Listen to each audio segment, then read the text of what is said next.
برو کنجرتوب نشترحالونو او کلبونو تلاړو او د غریبانو کنجرتوب سرکونو تروت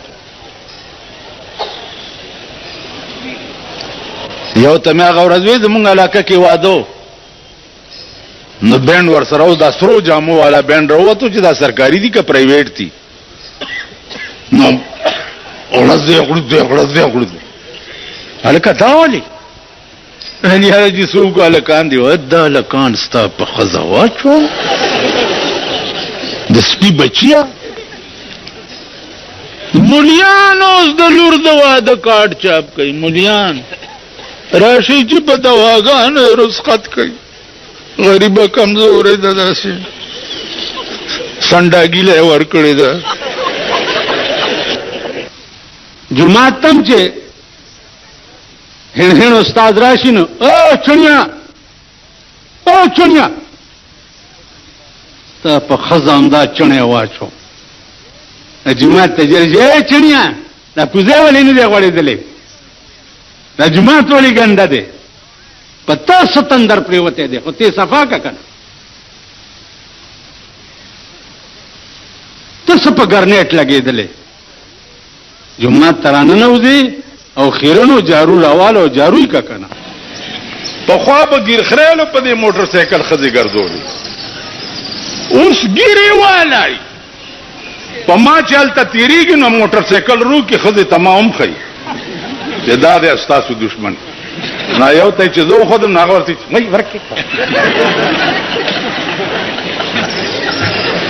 ګیره وواله نو دا ګیرې چې اوس زه ګورم که نه نو ما ته دا خان خبره را یاده شي یو طالب ته ویلي ملا صاحب ستا دا ګیره ښه ده که زما د سپي دا لکۍ ښه ده هغې ورته ویل ما ته پته نشته ولې وی که ایمان یې تېر کو خو ستا د سپي د لکۍ نه ښه ده او که ایمان یې تېر نه کو ستا دا د سپي لکۍ ته ښه ده نو چې بربنډه ښځه یې په موټر سایکل په ځان پسې سوره کړي او ګیرې مې دې ګیرې نه د سپي لکۍ ښه ده که نه ده دا چې دې ګیرې نه ونیسم وای نو دا لاس به کله راځي ما کې او ما اوس کمزوری هم شم ګرځېدی نه شم نو دې ګیرې نه مې نیولی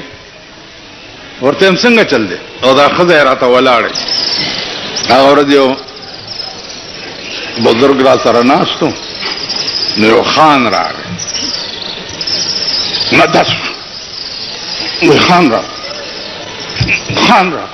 وی کینو دا خوځېږي ولې کی خو خوړې لاندې نه که څه چل دی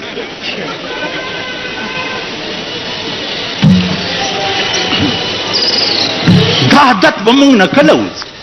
ټول قرآن لګیا دی په پاکستان کې خپو لاندې پیمالیږي ښځې او نر بېګاله د قرآن قوانین به خپو لاندې پیمالیږي که په دې ځای کې چا د تعزیرات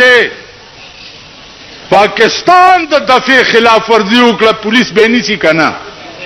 او په دې ځای کې چې ښځې ورته را رواني د قرآن په خلاف ورزي وکړه پولیس یې نیسي نیسي حفاظت یې کوي چې نه زنانه ده چې لاس دې پې ونه دا خو راوتې هم دیله ده که نه دا خو راوتې دیله ده خپل خاوند یې چیچړ دی په ډین پلازا باندې د یوې جړه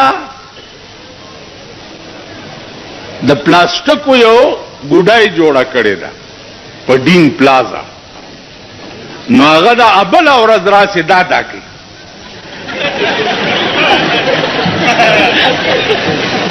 دا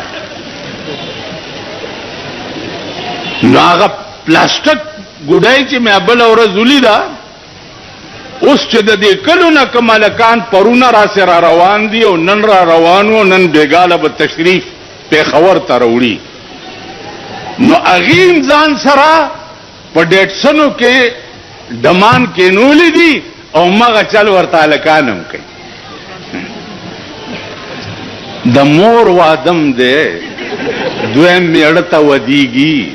که خزم دویم سړی ته ودیږي که خورم